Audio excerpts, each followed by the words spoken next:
2012.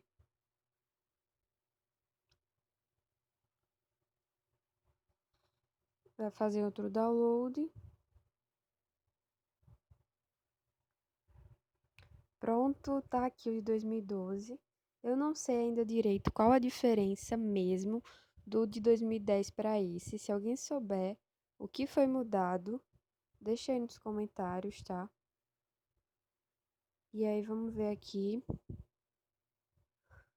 Vamos ver sobre o quê? Deixa eu ver, eu já vi as síndromes hipertensivas, também já vi a parte de abortamento, já vi gravidez ectópica e mola. Vamos ver descolamento coroamniótico, página 52. Vamos lá.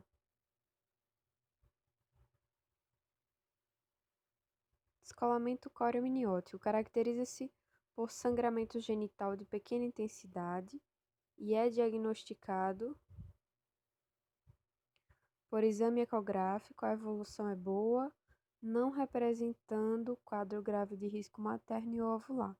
A conduta é conservadora e basicamente consiste no esclarecimento à gestante com as mesmas orientações de ameaça de abortamento. Só isso, só tem falando isso aqui. Deixa eu ver aqui. Aqui é a parte da mola que eu já estudei. Placenta prévia também já estudei. Deixa eu ver o que mais. Descolamento também já estudei. Vamos ver rotura uterina. Vamos ver rotura uterina. É uma complicação muito grave em obstetrícia, sendo uma importante causa de morbimortalidade materna e é classificada em completa quando há total rotura da parede uterina. É uma urgência obstétrica, levando a risco de vida tanto da mãe quanto do feto. A incompleta é quando o peritônio parietal permanece intacto, geralmente não é complicada, podendo permanecer assintomática após um parto vaginal. A incidência varia muito dependendo do país, podendo variar de 1 a cada 585 partos a 1 a cada 6.673. Varia muito mesmo, né? 1 a cada 585 e 1 a cada 6.600. O maior fator de risco para rotura é a presença de cicatriz uterina e o antecedente de cesariana é a principal delas. Então, olha só, uma cesárea anterior é o maior fator de risco para uma rotura uterina. Outras causas possíveis são antecedentes de curetagem uterina, como perfuração, miomectomia, caretismo placentário, trauma abdominal, anomalias uterinas, hiperdistensão uterina, uso inapropriado de ocitocina. O tipo de incisão da cesárea prévia também deve ser considerado.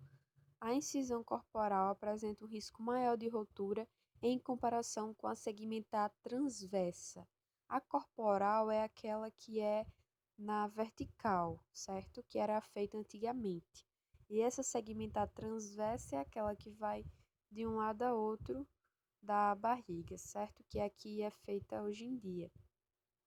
E aí esse tipo de antigamente, ele tem piores prognósticos, tanto materno quanto perinatal. O risco de rotura após uma cesárea com incisão corporal é de 4 a 9%, enquanto após uma com incisão segmentar transversa é de 0,2 a 1,5. Então vocês vejam o quanto que é pequeno esse risco de rotura, certo? E ainda assim, ele é utilizado para amedrontar as mulheres que têm uma cesárea e que querem um parto normal, e aí alguns profissionais vão dizer que tem um risco muito grande de ter essa rotura, quando na verdade, quando a gente for estudar, a diferença é quase nenhuma. Tanto se você for ter uma segunda cesárea, como se você for ter um parto vaginal, o risco é praticamente o mesmo. E aqui ele fala, ó, paradoxalmente, o risco de rotura uterina na gestante com cesariana prévia durante o trabalho de parto é de 1%, e quando essa gestante apresenta um parto vaginal anterior à cesariana, esse risco é ainda menor. Por esse motivo, não há evidências que suportem a realização de cesárea letiva em gestante com uma cesárea anterior. Os riscos da segunda cesariana suplantam os riscos da ruptura durante o trabalho de parto.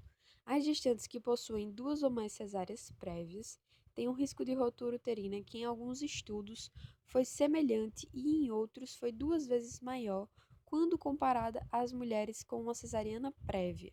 O risco absoluto de ruptura ainda é baixo, em torno de 2%, e é importante ressaltar que os riscos cirúrgicos de uma cesárea após duas ou mais cesáreas, como sangramentos excessivos, aderências, lesões de bexiga ou intestinos e até esterectomias, são significativos e devem ser considerados quando se avaliam riscos e benefícios de se tentar uma prova de trabalho de parto ou se indica um procedimento de repetição.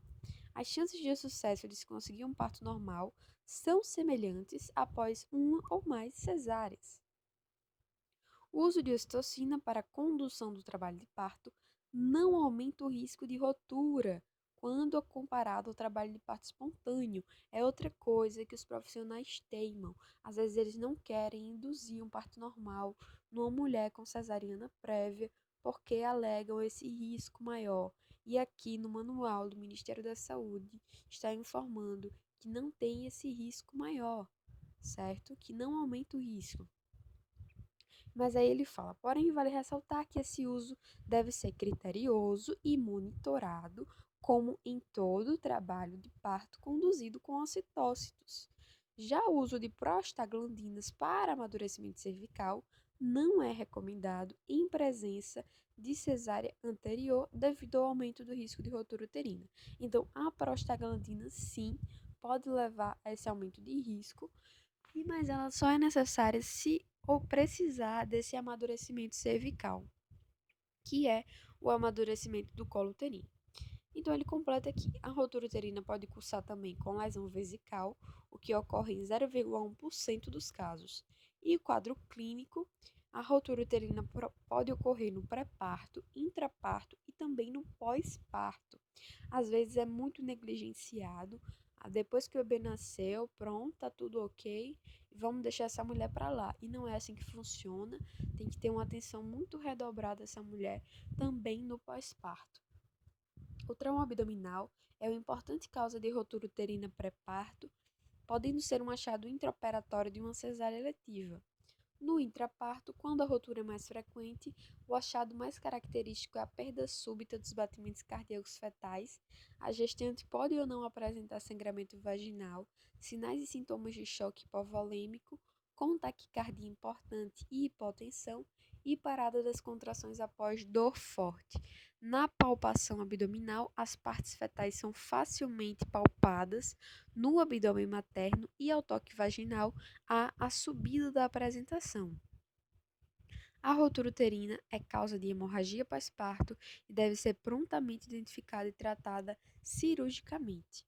Aqui ele vai trazer o quadro clínico da ruptura uterina, então, deterioração do padrão dos batimentos cardiofetais, gestante com queixa de dor aguda de forte intensidade, o sangramento vaginal, a parada das contrações, a subida da apresentação ao toque vaginal, as partes fetais palpáveis facilmente no abdômen, ataque cardíaco importante e hipotensão grave. A conduta. Em primeiro lugar, deve-se conseguir a estabilidade hemodinâmica da gestante, iniciando o ABC da reanimação, vias aéreas pérvias, respiração, fornecer oxigênio em máscara a 10 litros por minuto ou catéter a 5 litros por minuto, funcionar 2 acessos venosos calibrosos, infundindo 1000 ml de solução cristalóide em cada acesso na velocidade inicial de 500 ml nos primeiros 10 minutos e manter com a velocidade de infusão de 250 ml por hora. Deve ser realizada a laparotomia imediatamente, com anestesia geral para não agravar ainda mais a hipotensão e, nos casos mais graves, na abertura da cavidade, o feto é encontrado total ou parcialmente localizado no abdômen materno, juntamente com a placenta, e nesses casos o diagnóstico fetal é muito ruim, sendo causa importante de óbito perinatal, porque com a ruptura uterina ocorre da placenta não receber mais aquele fluxo adequado para suprir a necessidade do bebê e ele, infelizmente, vai a óbito. Em casos de acretismo placentário, que é quando a placenta ela se insere mais profundamente do que o normal no endométrio, mostrando uma relação entre junto à implantação placentária. Aliás, perdão, vamos de novo. Em casos de acretismo placentário, é frequente a observação do local da rotura junto à implantação placentária, mostrando uma relação entre o acretismo e a rotura uterina. Nesses casos, o uso da ultrassonografia endovaginal é útil para a medida da espessura da parede uterina e a ressonância magnética poderá confirmar o diagnóstico do acretismo. Em geral, é necessário realizar esterectomia para tratar a rotura uterina, pois ocorrem lesões vasculares com dificuldade de conservação do útero. Então é isso, minha gente. Esse daqui é o Manual de Gestação do Alto Risco do Ministério da Saúde. Eu espero que vocês consigam ter acesso a ele. Se vocês conhecerem algum material que seja confiável e mais atualizado do que esse em relação à gestação de alto risco, vocês deixem aqui nos comentários. Tudo é muito bem-vindo, toda contribuição é muito bem-vinda. Nós vamos continuar aqui estudando juntos, vamos fazer mais vídeo mostrando aqui esse manual. E é isso. Beijos para vocês e até a próxima!